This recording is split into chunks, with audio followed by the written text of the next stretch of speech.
Yeah,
titled History of the KJV Bible, New Testament Part 2.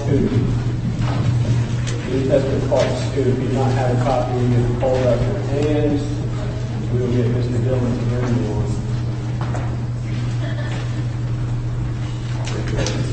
And if you do it without talking, you will, but I'm not.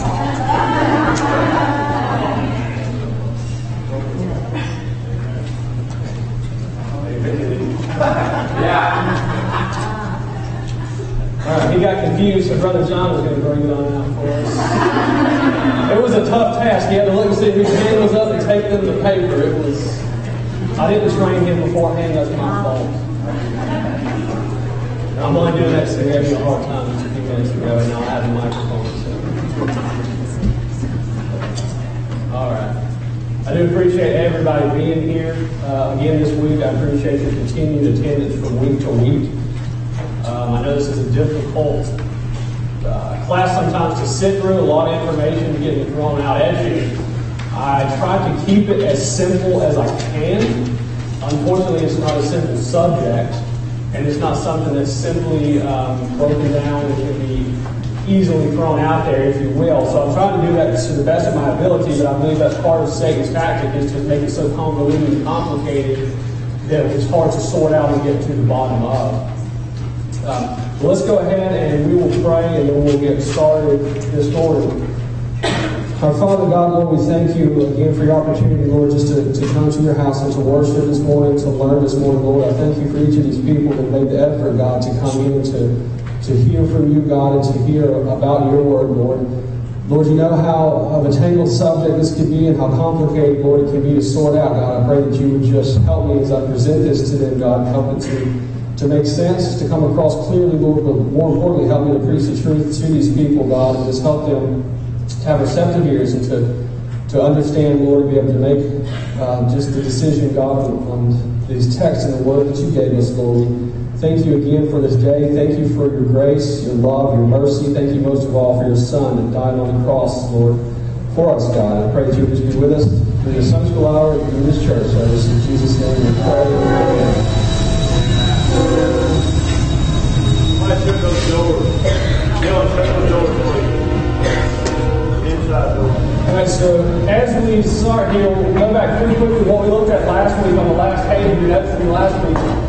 At the end, we discussed how we had two separate families of texts. There's actually three, but two of them, your Western and your Alexandrian texts, are grouped together into the Alexandrian text column there. These are the ones that originated in Rome and in Egypt.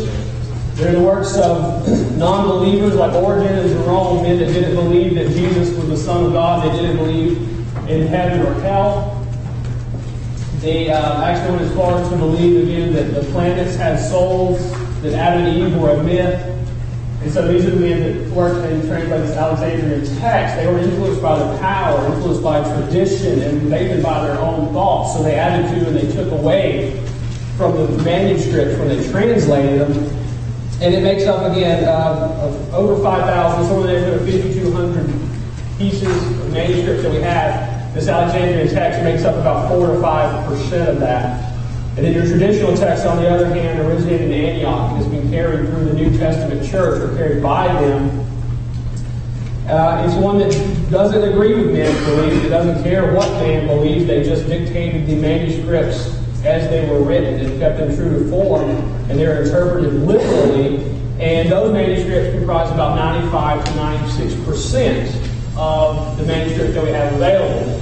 Again, like I told you last week, your King James Bible is the only one that comes from the traditional text. Every other Bible produced comes from the Alexandrian text. Now, for a number of years, and y'all forgive me, this is going to sound like a history lesson as we go through this, but it's a necessary evil, so to speak, to understand how it all came about. But back in the early years after Christ's ministry on the earth, when these books were being written in the 2nd and 3rd century, there were two very distinguished lines of text. You could easily separate the Alexandrian and the traditional text, and it wasn't until two men, we'll cover later, by the name of Westcott and Hort, got involved that it became even more muddled and muddy than it has been in the past. But up to this point, Up till, like I said, the late 1800s, you could easily discern the two. But since that point, they kind of ran together. But again, the traditional text is where your King James Bible comes from. The Alexandrian text is where every other Bible comes from. There have been somewhere in the neighborhood between 400 and 400 different versions of Bibles that have been printed since the 1800s. That's a lot of Bibles. They were averaging, obviously, if you do the math on that, that's, I don't know how many a year that would come out. And some of those would be complete works, some of them would just be the New Testament revised. Anywhere in between. We'll go through it later, but a lot of it's done just for the sake of making a dollar. To be honest with you, they want to get their name on a Bible, put out there, publish it, sell it, and make their name, if you will. Or a lot of it is where they quote unquote want to correct it. But anytime they are doing so, and you are editing a text, or they're taking a Bible and revising that Bible, and going back, that's just the King James Bible, they're going back to the Alexandrian text. There's no other book otherwise. So again, we went through and looked at how this Alexandrian and traditional text, how we have those two. So let's go back and kind of look at now how we got to those points of having those two texts.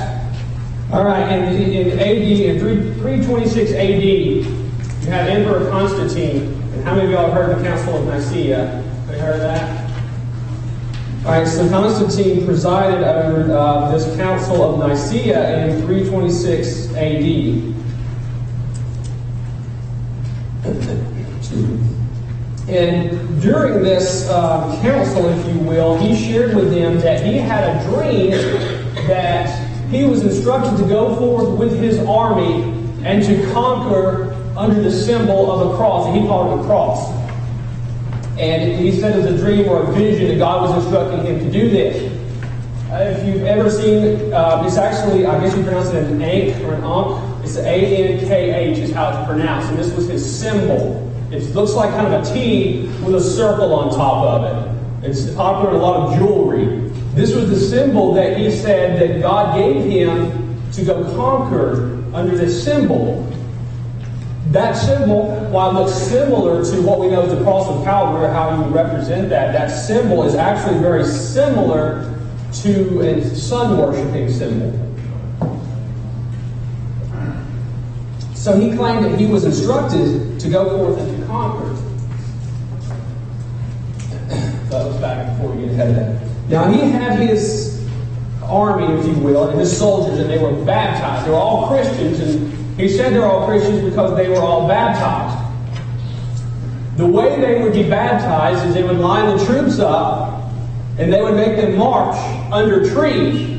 And in the trees, they would have men with buckets of water that would pour the water out, and they would land on these men and wet them as they went under the trees, and that's how they were baptized. So they were Christian men going forth fighting in God's name, in other words. Also, during this time, he decided we need 50 Bibles. He commissioned the production of 50 Bibles. And when he did so, he said, I want the most skilled calligraphers to do the work. I want it to be beautiful. I want each letter to be beautiful. And the starting, y'all seen the Bibles before, I'm sure, where the starting letter of the chapter or the verse is like 5 times the size of the rest of the text. It's a beautiful, ornate, real decorative script. He's the one that started that. He wanted the first letter of all those to really stand out and be more decorative. Now they were to use fair-skinned antelopes to do the work also. Or to do the work on them. He wanted to use antelope skins. And he commissioned a man by the name of Eusebius. If y'all remember from before, when Jerome wrote the Latin Vulgate or the Catholic Bible, he got Eusebius' Bibles and translated from that to get the Latin Vulgate. But Eusebius, in his work, he selected Origen's 5th column with his Hexapella. So the one that we talked about last week is in the Alexandrian line to Origen, the same man that thought the planets had souls and that there was no heaven or hell and that Adam and Eve was just a myth. that wrote that. His fifth column of that sixth column work was his translation. So Eusebius went to Origen and got here, not to him specifically, but took his work, his fifth column there, to use to translate for these Bibles for Constantine. Again, this later on, when Jerome is commissioned by the Pope to translate their Latin Vulgate, Jerome goes to Eusebius, who went to Origen, which is the Alexandrian text. Y'all following it so far? All right. We'll get into this later, thanks again to the men by the name of Horton Westcott. There are texts that are referred to as the Sinaiticus and the Vaticanus, or Vaticanus, for the Vatican. And it is believed that Eusebius' Bibles are the underlying text for those two works. So we will cover that later as well. So basically what happened with this Council of Nicaea is the production of these 50 Bibles, but then Constantine was basically given the go-ahead, if you will, to go out and conquer in the name of the Lord, or the name of God, as he put it. So at this point, and for hundreds of years thereafter, blood was shed at the hands of the Roman Catholic Church. There were people being martyred if you had the traditional text. If you didn't submit to the power and the authority of the Roman Catholic Church, you would be tortured, you would be killed. They controlled everything. Again, the saying, all roads led to Rome, was the truth, because Rome, again, was the Roman Empire. They were controlling the trade at the time. They made the laws at the time. They were appointing boundaries of countries at the time. They were appointing kings over these countries at the time. So this was a big, big deal, because the Roman Catholic Church controlled pretty much everything on that side of the world at that time. And any disagreement with them, and you were basically killed or martyred at that point. And reading through some of the history of this, depending on whose estimations you want to go by, and I don't want to make it, this is not me coming up with these numbers, or not me suggesting this, they say that the Roman Catholic Church murdered anywhere from 4 to 6 times as many people as Hitler killed in the Holocaust. 4 to 6 times as many, depending on whose estimation you want to go with. Well, why was that done? Well, that was done for power. You maintain power. If there's an uprising starting and someone starting to go up against you, you get rid of that uprising by getting rid of those people. So they controlled everything, and they had a lot of power. Again, they were appointing kings over countries. And then, obviously, if you're going to appoint a king, you want to get a king that believes the way you do, is going to submit to your authority to be over this country, to be over those people. And that's what the Roman Catholic Church was doing.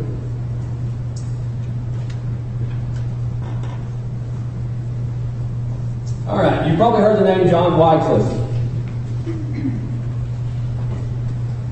And he is an influential man in our lineage of text, not because necessarily of the text that he produced, but more the ideas that he produced. Now, what happens is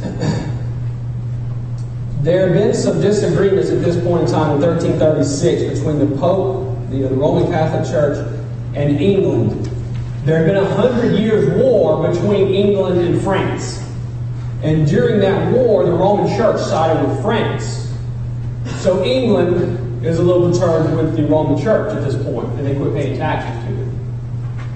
So the Pope's demanding you pay back our taxes. In other words, we want our taxes back. And of course, England didn't want to pay the taxes. Well, Wycliffe, who was a man in England at the time, he was sent actually in 1374 to negotiate a peace deal with France at this time.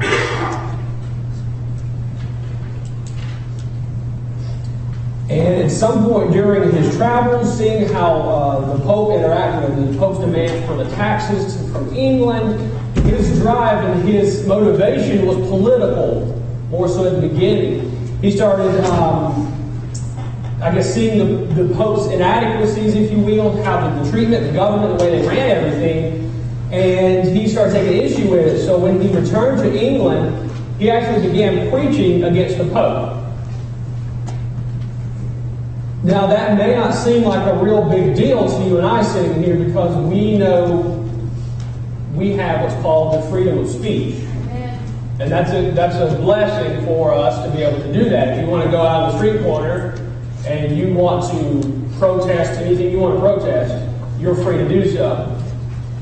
If you want to go out and you want to, and I've seen them all over everywhere, people have these Donald Trump shirts on that don't say kind things about Donald Trump. And they're free to do so. You're free to do that. However, at this time, if you stood up and you preached against the Pope, that would be kind of similar to going over to North Korea to Kim Jong-un, or whatever his name is, and standing in his face and talking about his mama.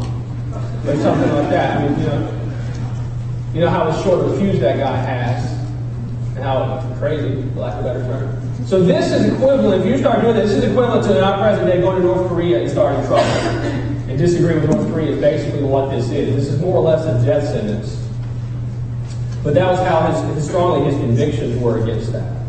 And he started noticing the inadequacies within the church, and how the things they didn't line up, and how they would take money for those indulgences and build these elaborate cathedrals in the middle of the poorest cities, and how basically the richer was getting richer and the poor was getting poorer, and the things didn't add up to him. So for the next 10 years, from this point in time, from 1374 on, it was kind of his goal and his ambition is to preach against the heresies of the church and what he saw was wrong in the churches. So again, this is a death sentence, more or less. Furthermore, and this was a big one too, because the Roman Catholic Church saw themselves as the supreme authority. They were in line with the Scriptures. Whatever the Scriptures told you, it was just as important as whatever the Roman Catholic Church told you, and vice versa. Well, Wycliffe started arguing that no, that's not true. We need to look to the Scriptures to be our supreme authority, and not what the Pope or the Cardinals or the bishops tell us, not what the churches are telling us. We need to look to the Scriptures through them as our supreme authority and get our instruction from them. So again, he's not making many friends in terms of Roman Catholics. Something interesting he did, he used pamphlets and he used tracts to spread his message. I thought that was pretty cool. You print up little pieces, little information, and you go hand them to people and tell them about it. It's pretty slick. Okay? That's a pretty inconspicuous way to spread your message. You're standing up on a street corner in the middle of the city preaching, a lot of people are going to hear you. A lot of people that you might not want to hear you necessarily, that can take your life, are going to hear you. But if you have a little piece of paper, and you go to somebody and you hand them a piece of paper, hey, read this. It gets to their head, gets to their mind, or gets the gears turned. If y'all see where I'm going with that. Now, in 1380, he actually began training other preachers. He realized, I'm only going to be able to do a certain amount on my own. There's only so many people I'm going to reach. There's only so much of a difference I'm going to be able to make on my own. If I want this to spread, and I want more people to know about this, I'm going to have to teach and train other people how to go out and do this as well. So he began teaching them to, quote, gather the people in the fields and byways and preach the simple truths of the Christian religion. And these men became known as Lollards. The term means babblers. That's what the Roman Church referred to them as, babblers.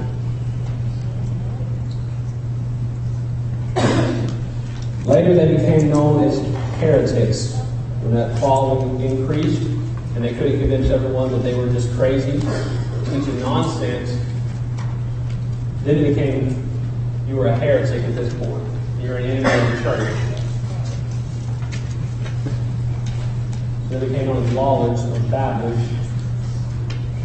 So in 1404, Parliament in England there passed legislation, and they forbid these Lollards to preach, to hold schools, or to issue any books. Anybody found doing so would be burned at the stake.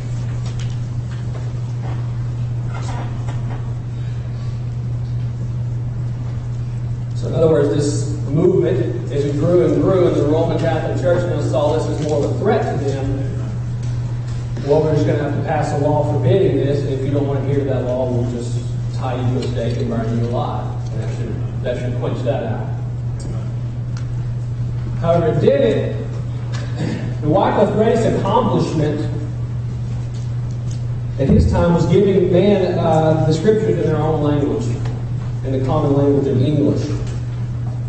Now, his downfall is that he derives his text from the Latin Vulgate. So his Bible and his text that he produced is not within the pure line of text that lead us to your King James Bible. Well, why in the world do we waste our time talking about it? And the reason is, he helped spawn what's known as the Reformation. In other words, when he went out teaching and went out getting his tracts, and his lawyers did as well, what he did is he spawned within the minds of people an ability to think for themselves, if you will. He gave them another idea, something that the Roman Catholic Church didn't want you to do. They didn't want you to think for yourself.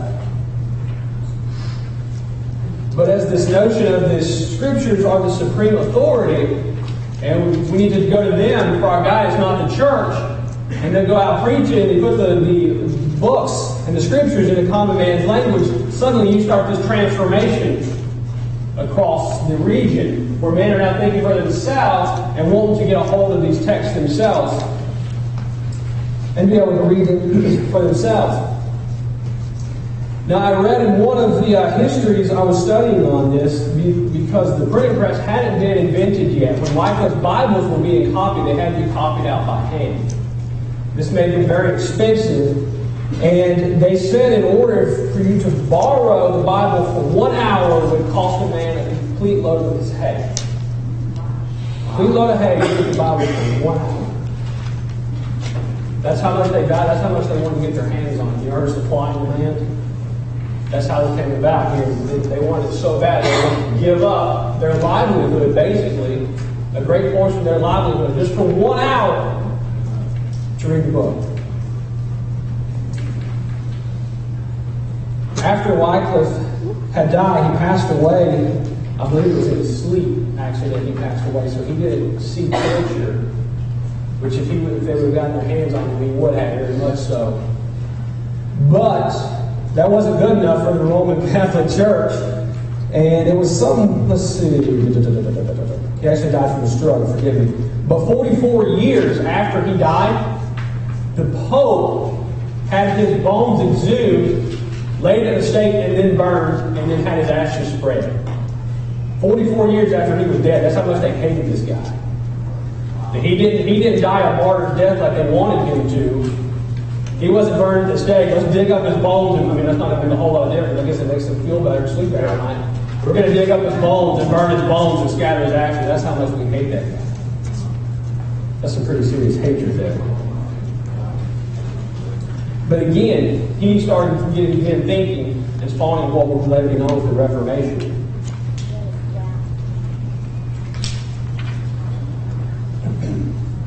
Alright.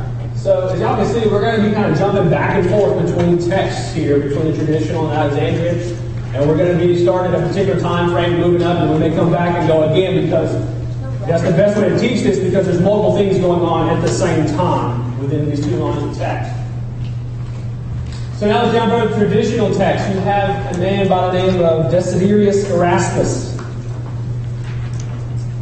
And this was an extremely, extremely educated man. He lectured at the University of Cambridge, where there was a student there by the name of William Tyndale, who you probably heard of. And he is known as the intellectual giant of the Reformation. It was said that this man was so intelligent he could do 10 hours of work, of men's work, in 1 hour. He was so honored and so revered by people that the kings of England and Scotland offered him any position in their kingdom that he wanted. He didn't have to earn it. You name it, we'll make you there.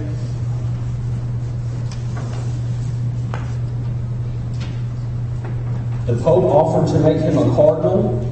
You say, wow, was he a Catholic? Yeah, he was a Catholic. And what you have to understand is most people during this time, they were raised being Roman Catholic. That was the thing, in other words. So most of the people, you say, well, how did he, give us the traditional text? He was a Roman Catholic. Yeah, they all were at this point in time. And most of these changes that they were trying to do, they were trying to change it from within. The men on the inside who saw the inadequacies of the church are the ones best suited to point out those inadequacies and move forward, if you will. Likewise, he had standing offers for professorship at all the leading universities at that time. So this guy was a brilliant, brilliant man. So he could have had any position he wanted in either kingdom. He could have been a cardinal right up under the Pope. He could have been a professor at any of the universities he wanted to be a professor at. But his greatest desire is he wanted to see the New Testament published in every common language. So all that intelligence could have done anything in the world he wanted to do, and he did. And his greatest desire, though, was to print the New Testament and have it available in the common languages for man.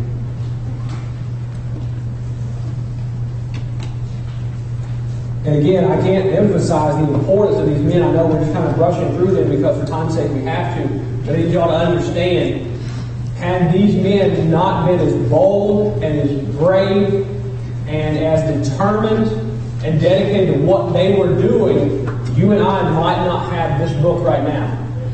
Right? So again, this wasn't like you going out and just going out here in America and saying what you want to say and your liberties and your freedoms that you have. These men knew. You knew when you were going out and speaking against the church, or when you were trying to translate the text, you knew that you were signing up to be put to death, basically, was what it was.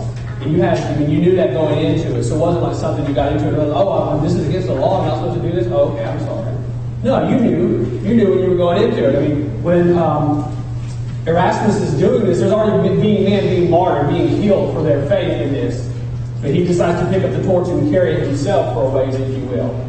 So these men are very important, and I don't want to take away from them by breezing through this, but I want y'all to, if y'all take anything away from this, take away from it the importance of these men and the pivotal, vital role that they played in giving us our King James Bible today. Right? In other words, they gave their lives for us to have these words. So Erasmus, during his lifetime, he published 5 editions of the Greek New Testament. If you want to write it, you have one in 15, 16, 19, 22, 27, and 35.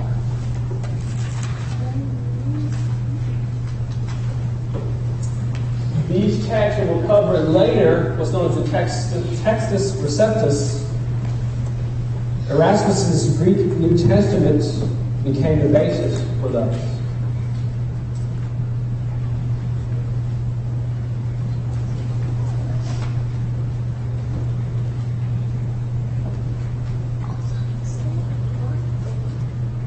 Here's a quote from him himself. He said, I would have these words translated into all languages, so that not only my Scots and Irishmen, but Turks and Saracens. Anybody know what a Saracen is? That's somebody who professes to be Islam. So he's not only saying his fellow Scots, Irishmen, but even the Saracens, even the Islams, he wants them to have access. But the Turks and Saracens might read them. I wish that the farm worker might sing parts of them at the plow, that the weaver might hum them at the shuttle, and the traveler might beguile the weariness of the way by reciting them. In other words, I don't care where you're at, in your life, I don't care what your occupation is, I don't care what your standing is. I wish that you would have access to these words and that you would put these words basically inside your heart.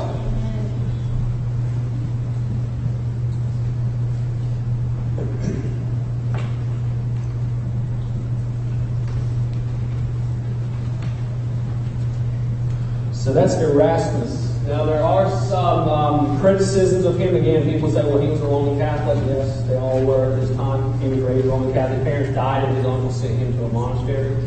He had no choice in that, obviously, so he was raised up in that way.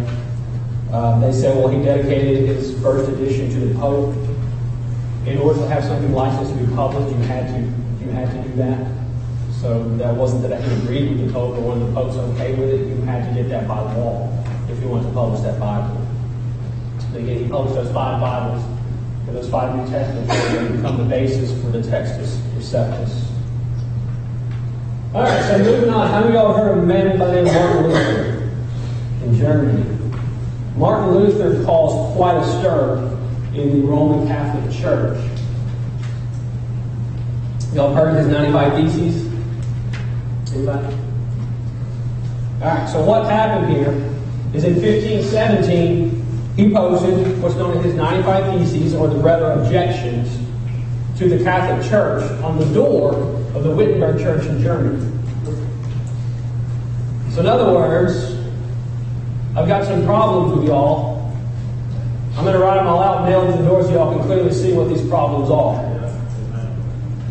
95 of them. Alright? So I've highlighted a few I want to read here for you because I thought these were great. These few especially here. Now, when I say indulgence letter, he referenced indulgence letters a lot in his 95 Theses. Indulgence letters were, in other words, when I said when you commit those sins, you go to the priest, you pay that money for those indulgences, and they're forgiving you. And what they would actually do is write you out a letter and sign it. An indulgence letter saying that you were free and clear of your sin, of those particular sins. So you had to have that letter, in other words, too. So Martin Luther, he references these in a lot of his theses, but in a couple of these, one, he says, any truly repentant Christian has a right to full remission of penalty and guilt, even without indulgence letters. In other words, if you're a true Christian and you're repentant, you have a right to a freedom or forgiveness of those sins without an indulgence letter. In other words, he's saying you don't need the priest, you don't need the Pope. Alright? He says any true Christian, whether living or dead, participates in the blessings of Christ and the church is granted to him without indulgence letter. So any true Christian has the blessings of Christ without those indulgence letters. Christians should be taught that he who gives to the poor or lends to the needy does a better deed than he who buys indulgences. You're better off if you sin, you go give money to the poor instead of going to try to buy forgiveness of those sins. I mean, y'all understand, this is how they built their cathedrals, was through these indulgences. This is where they got their money from. And this guy's saying, this is all unnecessary. Y'all got to be doing this. Christians are to be taught that he who sees a needy man and passes him by, yet gives money for indulgences, does not buy indulgences, but rather God's wrath. So now, instead of giving money to the poor and the needy, if you give that money to buy your forgiveness, all you're buying is God's wrath on you. It is vain to trust in salvation by indulgence letters, even if the Pope were to offer his soul as security.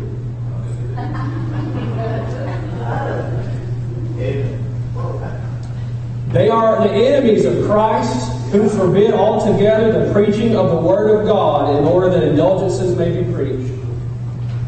In other words, if you're going out preaching on your own, you're in the Catholic Church said that's forbidden. You don't do that. That's for us. That's for the high-ups to preach to you. So he's saying the ones that forbid you to do that so they can keep preaching their indulgences and keep preaching their ways, those men are enemies of God. Injury is done to the Word of God when, in the same sermon, a larger amount of time is devoted to indulgences than to the Word. And then this last one, or not the last one, here's the last one I highlighted. So why not does the Pope, whose wealth is so great today, build the Basilica of St. Peter with his own money rather than with the money of the poor believers?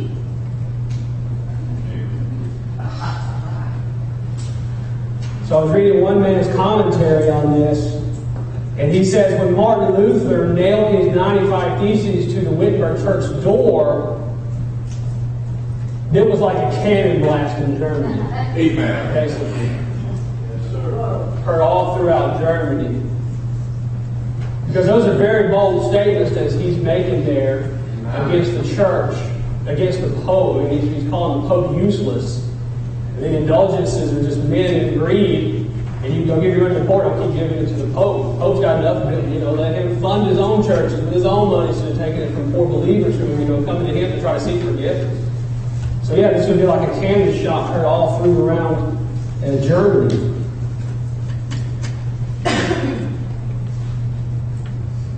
So when Martin Luther did this and posted his 95 Theses on the door, this just marks the beginning of what came to be known as the Protestant Reformation. Because now this is starting to spread more and more, and people are starting to take interest in it.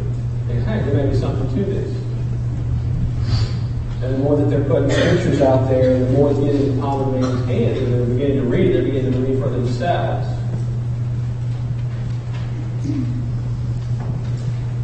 So, in the year of 1534, Martin Luther published his German Bible.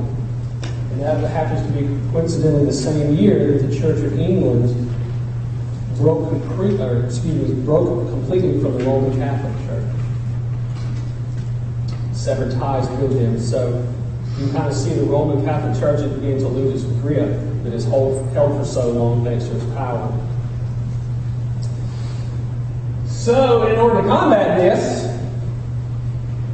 the Jesuit order in 1534. His main purpose of this was to stop the spread of Protestantism at any and all costs. Whatever we got to do, let's do it. Because this Protestantism is starting to spread about. We're starting to lose our grip. So let's do what we've got to do.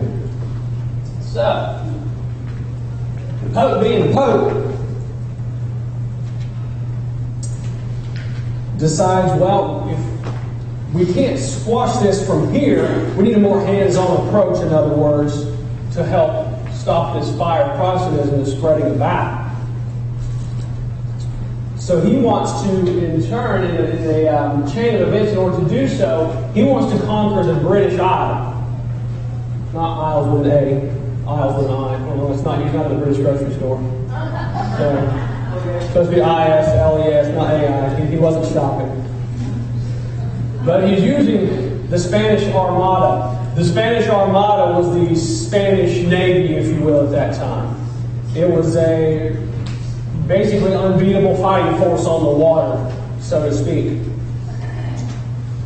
So what the Pope wanted to do is he offered money or gold for the Spanish Armada to go in and to conquer the British Isles for Roman Catholicism. So in 1588, they set sail and they attempted to attack the British Navy or the British fleet. Now, before this ever happened, before they ever engaged one another, it just so happens that a storm grew and blew up. It's just coincidental. Y'all read too much into it. So a storm blew up on the Spanish Armada and sank the majority of the Spanish Armada before they ever fired a shot. So the remaining ships continued on and engaged the British fleet, which basically made them tuck tail and turn back to Spain. So this unbeatable fighting force, if you will, was easily beaten, and they were easily turned back into Spain, from which they came, which stopped the Pope's desires immediately at that point of conquering over to the British Isles to stop the spread of Protestantism. And I'm joking, I believe that God sent that storm 100%. Amen. And I believe He did that so that Protestantism could continue its growth and continue its spread in that region without the Roman Catholics coming in there and doing any more damage than they had already done. Alright, so moving back to the traditional text then, I have a man by the name of William Tyndale. If you've ever been to Brother Freddie's class on the Bible, you've heard of William Tyndale. I believe Brother Freddie, he was the one that wrote the letter to the Pope and said that he would hope that, or his desire would be that the plowboy would know more Scripture than the Pope himself knew. So he also was an educated person. He studied at the universities of Oxford and Cambridge. And like Erasmus before him, he was a Roman Catholic also. So as he was in the clergy and he was within the church, he just started noticing the ineptitude there, in other words. He became disenchanted with the church himself. I mean, he was on the inside seeing the inner workings of it. So he himself started to notice the shortcomings there. And so what he thought was, well, these scriptures need to be available to the common men, so that, in his words, they would not have to rely on corrupt, immoral priests for their instruction in their religion. In other words, give it out there to the people and let them decide for themselves. Don't let them have to be at the mercy of the Pope or these other corrupt men to tell them about their religion and to guide them in their religion. Now Tyndale, thank God, Tyndale believed that the Bible should be translated from its original languages. So Tyndale did not go to the Latin Vulgate, he did not go to Origin, but he wanted to have them translated from its original languages. So he went all around England. Once he moved to London, he went around to find support for his work. You have to, again, remember the Protestant Reformation is spreading at this point. So he's going around to find more support to help him in producing these scriptures, producing these Bibles. He didn't find any support there. He was continually turned away. So eventually he moved to what we call Cologne, what the Germans call Cologne, Germany. And he continued his work there.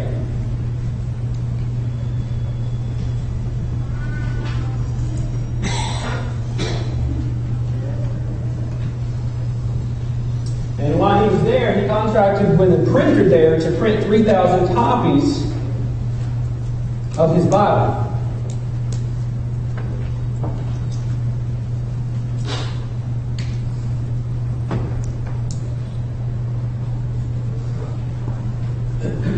So the word got out of what he was doing. The Church of England, they got notified that Tyndale was out there printing Bibles and spreading them about.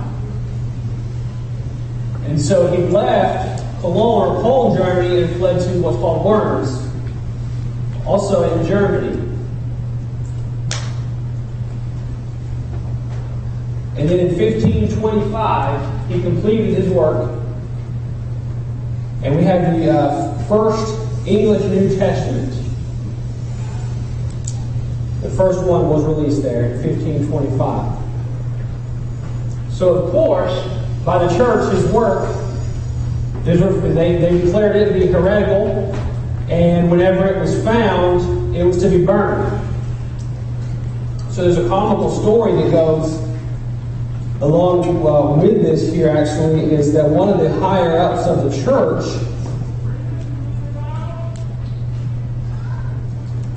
went to a bookshop, for lack of better terms, if you will. And he made a deal with the seller of this bookstore that had a bunch of Tyndale's Bibles in it. And he bargained with him and said, I want to buy every one of them because I want to burn them and destroy them. Well, this bookstore owner, if you will, was good friends with Tyndale. So he went to Tyndale and said, hey, I've got this guy from the church. He's offering to buy all of them for X amount of dollars, but he wants to burn them. And Tyndale's response was, don't sell them to him, he's just going to burn them. Don't do that. And the bookstore owner said, you don't understand. Said, if he buys all these Bibles for X amount of dollars, even if he burns them, you're going to be able to take that money and print thousands more than you ever printed the first time. So it's good business move. He said, okay. So the shop owner then sold all the Bibles to this man, took the money, gave it to Tyndale, and Tyndale went and printed thousands more copies with the money that the Church of England bought to get rid of the Bibles. So they bought them to burn them, but all they were really doing was providing him the money to go print more of the Bibles. Pretty clever. So again, Bishop Tunstall was his name. He bargained with Packington to buy all Tyndale's Bibles and to burn them. So after this was done, between the years of 1530 and 1534, Tyndale worked on translating the Old Testament. Translate that in English for you and I today. He was living at a time in a haven for the Protestant reformers where the church leaders couldn't get to him. But he was betrayed by one of his close friends. So he was arrested in 1535. And then on October 6, 1536, he was strangled and burned at the stake.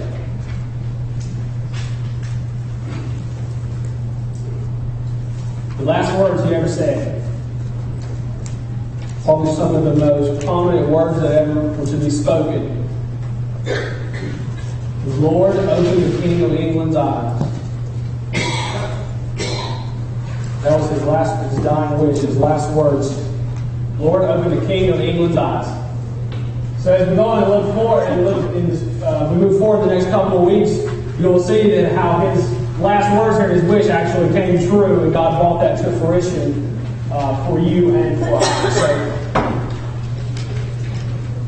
quickly at the last part, over 50,000 of his New Testaments were being read at the time of his death. Over 50,000 of them were being read. So there quickly, just three major accomplishments that Tyndale gave to us. It was the first English New Testament, the first English Bible to be translated from the originals, and then he spawned and progressed the Reformation all across England. And again, the Reformation was the Protestant Reformation where men were getting actual Bibles in their own hands and falling away from the Roman Catholic Church. So those are his three major accomplishments to you and I. So again, next week we'll continue to move forward and go through a couple of more men in the lineage until we finally get to the King James and his translators for our Bibles. All right, again, thank y'all for being here. Hope y'all have a great day and a great week.